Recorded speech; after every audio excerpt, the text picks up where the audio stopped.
pelaksanaan kegiatan kurban di masa pandemi, tempat penjualannya itu harus ada izin minimal dari kelurahan. Protokol kesehatan atau yang tadi saya sebutkan itu semuanya harus memenuhi.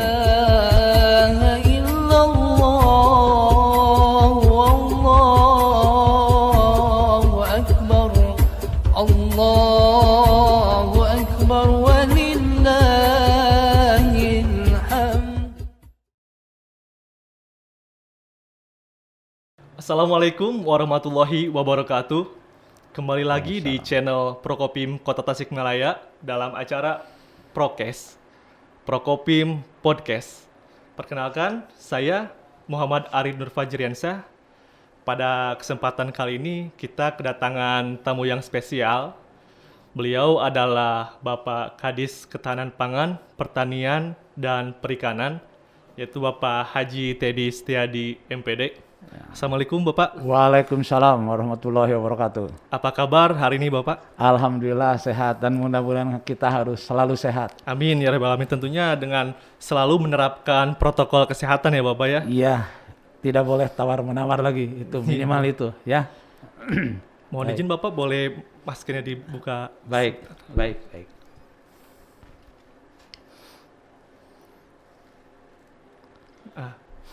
Mohon izin Bapak, sebentar lagi kan kita akan menjelang Hari Raya Idul Adha 1442.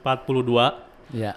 Nah, dalam hal ini tentunya pemerintah Kota Tasikmalaya telah berupaya agar pelaksanaan kurban di masa pandemi ini berjalan dengan sesuai dengan harapan. Iya, betul. Tentunya Dinas Ketahanan Pangan, Pertanian dan Perikanan sangat berperan dalam proses pelaksanaan kegiatan kurban ini ya Bapak.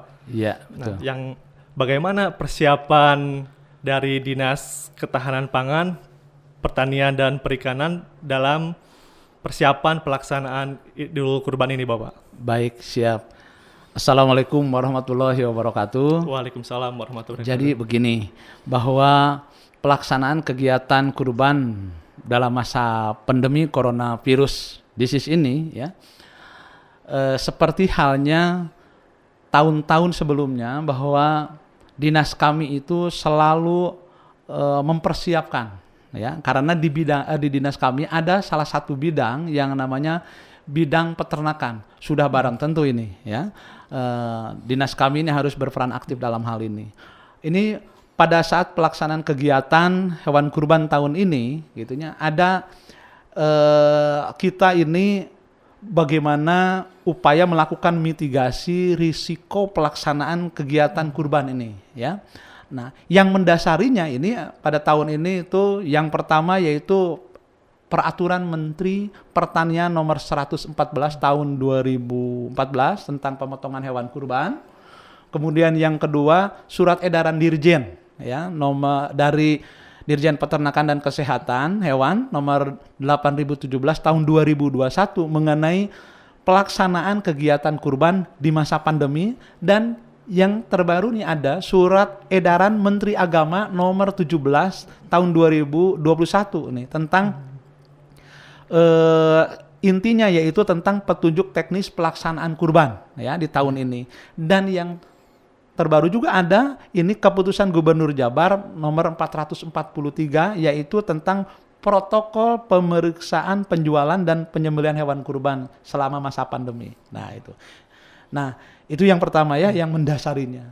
Kemudian yang perlu kita sampaikan tadi saya sampaikan yaitu mengenai mitigasi risiko pelaksanaan kegiatan kurban. Intinya pada saat pelaksanaan kegiatan kurban di tahun ini gitu ya, intinya ada dua ya, di kami itu mengatur kurang lebih ada dua lah. Yang pertama yaitu bagaimana mengenai penjualan hewan kurban. Nah, kemudian yang kedua mengenai pemotongan hewan kurban. Nah, sekarang kita bahas dulu ya mengenai bagaimana ini penjualan hewan kurban. Seperti kita ketahui bersama gitu ya, di Kota Tasikmalaya ini mengenai tempat-tempat penjualan hewan kurban itu sudah begitu banyak.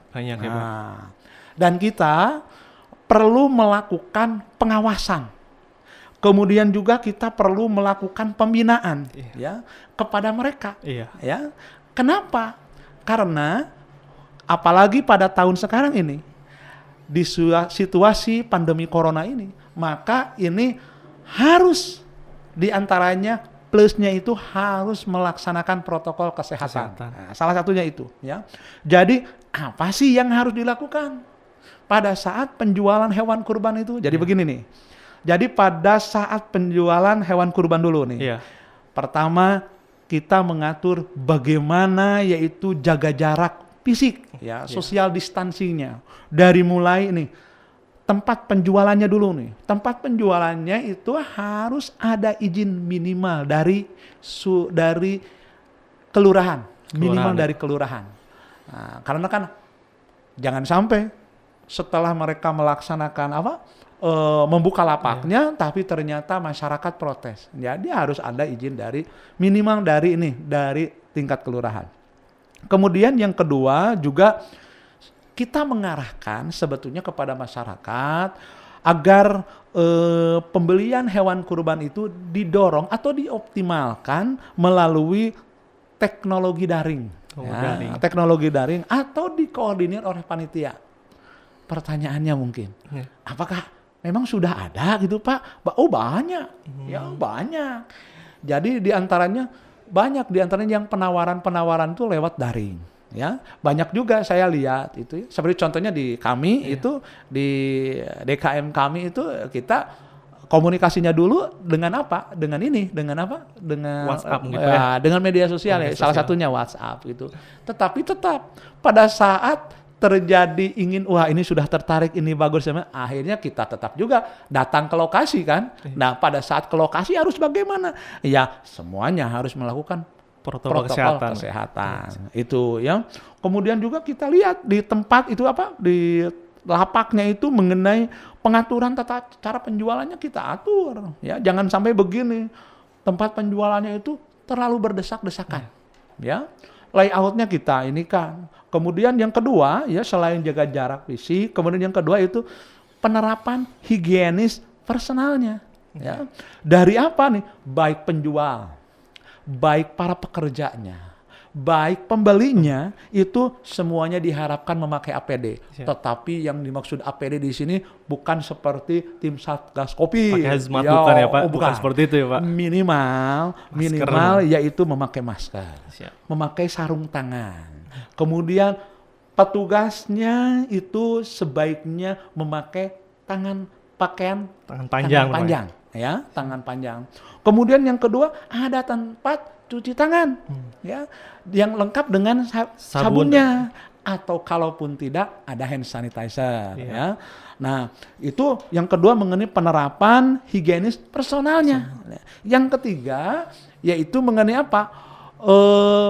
Mengenai pemeriksaan kesehatan awal, screeningnya. Jadi apa nih? Baik penjual, baik pekerja, baik yang berasal dari luar kota itu harus terbebas dari COVID.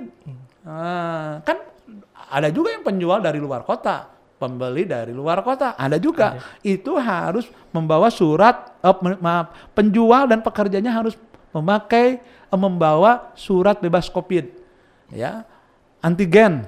Nah, sehingga pada saat kami itu melihat ini kalau tidak ini ya disarankan untuk kan kita sudah mengetahui bahwa situasi dan kondisi Kota Tasikmalaya pada saat ini bagaimana ya. Nah, kemudian yang berikutnya setiap orang yang datang itu harus diukur suhunya. Ya. Kemudian juga ini harus memakai masker juga.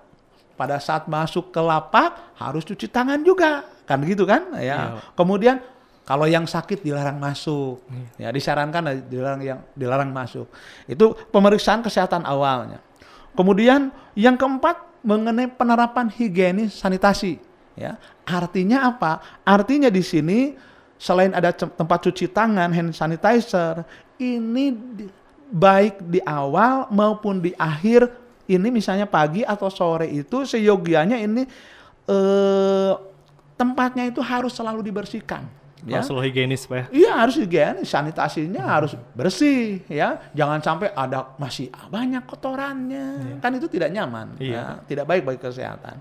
Itu dari tempat penjualan hewan kurbannya. Kemudian yang kedua, selain tempat itu hewan-hewan kurban yang masuk pun itu harus ada surat keterangan kesehatan hewan. Oh iya. SKKH namanya. Sebagai syarat hewan kurban juga kan harus sehat, Pak ya. Sehat.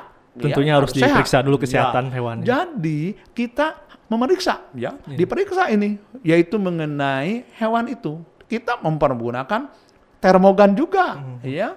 Kemudian jadi intinya antemortem, nah istilahnya antemortem. Jadi kita kemarin contohnya tim dari kita, ya, ada tim kita ini sudah hampir melakukan monitoring, ya, sidak ke tempat-tempat penjualan hewan itu, kita langsung melakukan pemeriksaan antemortem. Artinya melakukan identifikasi terhadap hewan-hewan sebelum dilakukan, yaitu apa? Sebelum dilakukan penyembelihan, ya. Sebetulnya bisa dilakukan oleh pedagang itu sendiri. Atau kemarin kita melakukan. Yang dilakukan antemortem itu apa? Di antaranya yaitu mengenai kesehatan hewannya. Perilaku hewannya bagaimana nih? Ya. Kemudian juga bagaimana nafsu makannya bisa kelihatan. BAB-nya bagaimana, mencret atau tidak, ya. Kemudian ini bisa lihat dari ingusnya. Kemarin kita dari tim, karena kita memiliki beberapa dokter hewan, kita periksa. Wah, gitu kan. Nah, jadi itu penjualan di tempat hewan kurban. Yang kedua, pemotongan hewan kurban. Ya, pemotongan hewan kurban. Pemotongan hewan kurban sesuai surat edaran dari Permentan, dari surat edaran Dirjen, kemudian dari Menteri Agama, dan juga dari keputusan gubernur, bahwa pemotongan hewan kurban itu intinya harus dioptimalkan sebaiknya, yaitu di RPH, di rumah potong hewan ruminansia, ya. Diarahkan seperti itu. Kebetulan di Kota Tasikmalaya itu memiliki 2. Satu yaitu punya kita, ya, rumah potong hewan yang Jalan Ibrahim Haji, ya. Kemudian juga kita memiliki yang punya swasta, yaitu di Lintas Nusa Pratama, ya. Tempatnya juga di Jalan Ibrahim Haji. Ya, silakan. Sebaiknya kita mendorong pada saat sekarang ini adalah sebaiknya di RPH. Kenapa diharapkan di RPH? Karena di RPH itu semuanya insya Allah kita sesuai dengan standar yang sesuai diharapkan, prosedur yang ada, sesuai dengan prosedur. Kalaupun tidak, ya, bisa dilakukan di luar RPH. Nah, tetapi dengan catatan di luar RPH seyogianya harus di tempat yang luas. Baik di RPH maupun di luar RPH, yaitu misalnya seperti yang kita ketahui di masyarakat, di tempat yang luas, di sekitar DKM. Yang terpenting semuanya harus apa? Semuanya protokol kesehatan atau yang tadi saya sebutkan itu semuanya harus memenuhi. Nah, jadi kalau itu, boleh tahu Bapak nih, berapa kira-kira kebutuhan atau ketersediaan hewan kurban yang ada di Kota Tasikmalaya, Bapak? Baik, jadi begini. Sebetulnya kalau kan kurang lebih sekarang itu hampir 9 sampai 10 hari lagi ya, kita menjelang Hari Raya Idul Adha. Saya insya Allah menjamin bahwa ketersediaan hewan kurban yang ada di Kota Tasikmalaya ini insya Allah tersedia. Tetapi kalau pada pertanyaannya berapa jumlah hewan kurban nanti yang akan ini, kan kami belum bisa menjawab. Tetapi saya bisa menyampaikan begini sebagai pembanding, ya. Tahun kemarin masih sama di dalam masa pandemi, ya. Jadi tahun kemarin itu tahun 2020 itu jumlah lapak yang ada di Kota Tasikmalaya itu jumlahnya ada 54 lapak. 54 tempat penjualan hewan kurban. Dengan jumlah hewan kurbannya sebanyak 2.557 ekor. 2.557 ekor itu terdiri dari apa? Yang pertama, sapi ada 2.230 ekor. Kemudian kerbau 8 ekor. Domba ada 290 ekor. Dan kambing itu ada kurang lebih sekitar 29. Nah, itu. Jadi saya mengharapkan dan mudah-mudahan pemotongan hewan kurban pada tahun ini meningkat dibandingkan dengan tahun kemarin. Kenapa? Saya berasumsi apabila masyarakat Kota Tasikmalaya kalau tahun kemarin jumlah yang melaksanakan kurban itu sebanyak 2.557 ekor, kalau tahun sekarang ini jumlahnya banyak, saya berasumsi mungkin masyarakat ini begitu besar antusias untuk melaksanakan kurban. Untuk melaksanakan. Jadi alhamdulillah mungkin faktor ekonomi walaupun sekarang di situasi pandemi ini mungkin tidak begitu terpengaruh. Ya, mudah-mudahan adalah situasinya adalah seperti itu. Justru masa pandemi ini harusnya dijadikan momentum kita untuk saling berbagi ya Pak ya. Iya, itulah. Berbagi, ya, itu dengan itulah. Maka itu berkurban. saya sebetulnya berharap mudah-mudahan ini jumlahnya bertambah banyak dan ini momentum yang baik ya. Mudah-mudahan ini berbagi sesama. Nah, kurang lebih seperti itu. Agar masyarakat Kota Tasikmalaya itu ceria semua gitu Pak ya, karena banyak yang berbagi. Ya, setidaknya terbantu lah. Terbantu ya itu. Nah, ini Bapak tadi kan telah menjelaskan terkait upaya yang dilaksanakan oleh DKPPP terkait dengan menjamin ketersediaan dan keberadaan hewan kurban yang sehat, karena sebagai syarat karena kan seperti kita ketahui bahwa hewan kurban itu kesehatannya sangat berpengaruh kepada kesehatan daging yang dikonsumsi ya Pak ya. Daging yang dikonsumsi. Jika hewan kurban itu sehat, tentunya daging yang dikonsumsi oleh masyarakat itu pun pasti enak ya Pak ya, terus bergizi gitu. Ya. Kemudian ini Pak, ini kan tentunya dalam menjelang Idul Adha ini kebutuhan pangan dari masyarakat Kota Tasikmalaya pasti akan meningkat ya, pasti tinggi ya Pak. Nah, bagaimana upaya dari DKPPP untuk menjamin ketersediaan pangan selain dari hewan kurban itu sendiri Pak? Begini. Jadi mungkin pertanyaan begini ya mungkin. Bagaimana nih ketersediaan pangan? Mungkin gitu ya. Bagaimana ketersediaan pangan di Kota Tasikmalaya menjelang yaitu Idul Adha. Oke, baik. Terima kasih. Jadi begini, yang pertama perlu disampaikan kepada seluruh masyarakat Kota Tasikmalaya tidak perlu khawatir dengan ketersediaan pangan. Insya Allah ada 11 komoditas yang ada di Kota Tasikmalaya dari mulai beras, daging sapi, kemudian daging ayam, telur ayam, cabai sampai kepada kedelai, insya Allah ini ketersediaannya aman. Ya, ketersediaannya aman. Jangankan sampai dengan tanggal 20 Juli sekarang, sampai dengan bulan Juli juga insya Allah kita aman. Kenapa? Karena kita ini surplus. Ya, seperti contoh di tahun kemarin padi. Kota Tasikmalaya alhamdulillah sudah melaksanakan panen raya ini sampai surplus 1.000 ton lebih. Ya, nah. Yang pertama yaitu mengenai beras contohnya ya. Beras ini kita masih surplus banyak, bahkan cadangan beras yang ada di Bulog sebesar 108 ton kita belum diganggu ya. Nah, kemudian juga daging sapi ini juga masih surplus kita ya. Surplusnya sampai 509 ton lah ya, 509 ton insya Allah kita.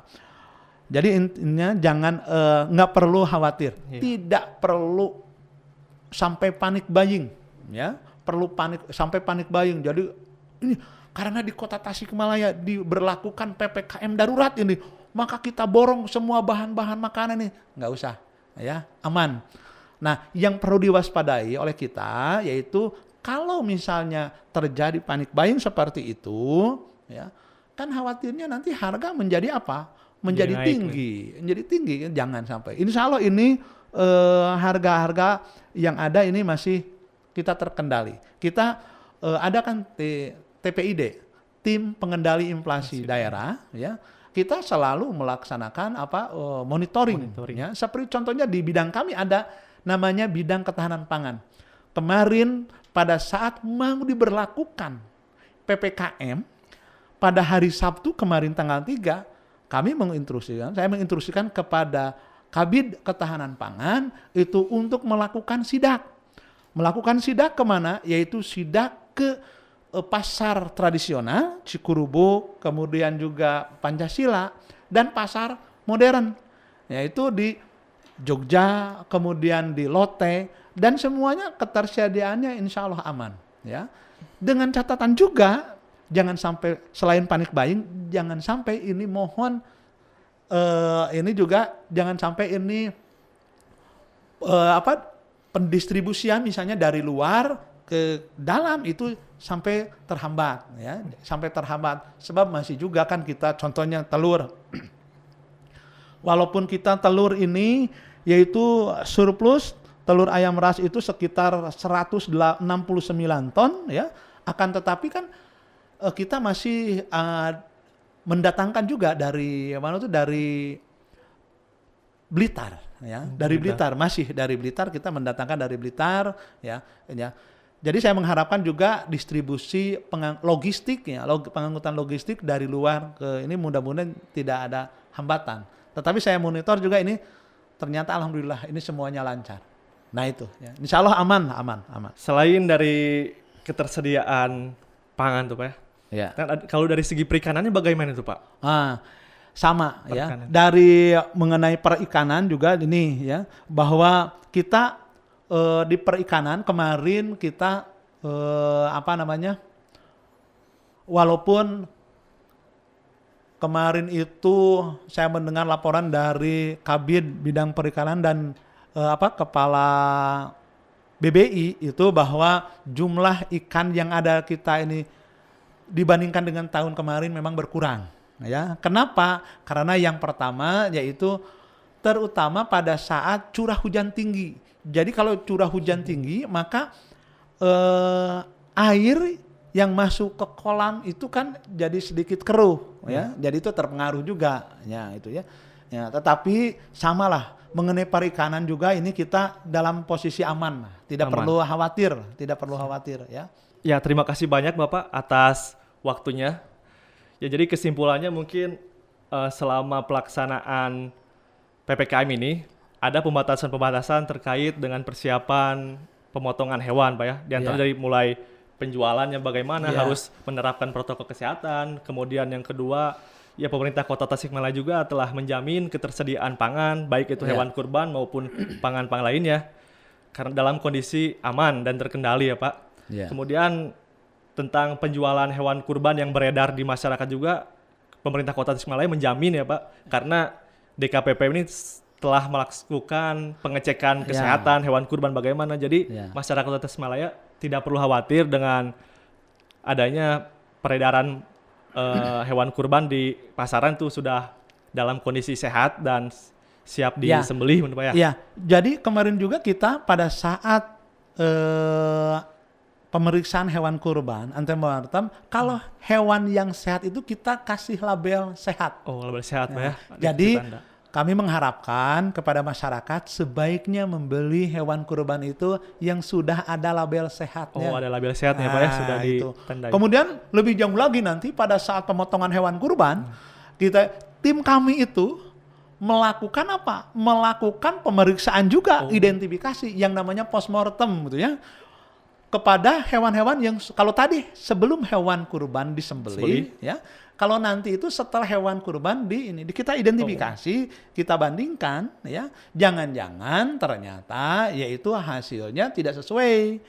Ya, bisa contohnya kita melakukan pemeriksaan oleh tim dari kami itu, yang pertama bisa dari organ-organnya, misalnya bagaimana di hati sapi itu, apakah ada cacing? Nah, biasanya kan ada cacing hati sapi, fasciola hepatica gitu ya. Nah itu kalau misalnya itu ya harus dipisahkan, itu berarti sebetulnya hewan itu tidak sehat gitu ya.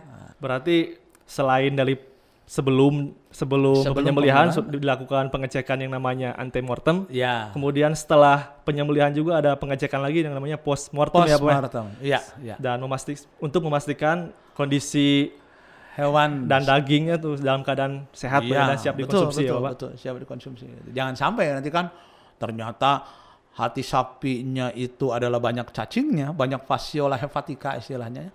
Nah, ternyata ya terus saja dibagikan karena itu tidak etis, tidak bagus, tidak sehat itu ya. Harapan yang pertama kepada seluruh warga Kota Tasikmalaya khususnya pada saat kita mau melaksanakan kegiatan kurban ini, yang pertama lakukanlah protokol kesehatan. Lakukanlah protokol kesehatan, gitu ya. Insya Allah kita kalau kita melaksanakan protokol kesehatan ini, maka insya Allah pada saat pelaksanaan kegiatan kurban ini, insya Allah semuanya akan dalam keadaan aman, sehat. Siap. Ya, mudah-mudahan ini semua bisa menjagalah ya, bisa menjaga. Tidak perlu khawatir juga dengan situasi dan kondisi mengenai pangan, insya Allah dalam keadaan aman. Itu siap. saja. Terima kasih. Terima kasih Bapak atas waktu yang telah disempatkan.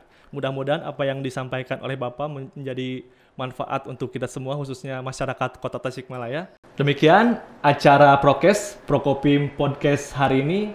Untuk masyarakat Kota Tasikmalaya, subscribe, share, like, dan jangan lupa nyalakan lonceng notifikasinya untuk mendapatkan informasi seputar Kota Tasikmalaya. Tetap semangat, tetap sehat. Wassalamualaikum warahmatullahi wabarakatuh. الله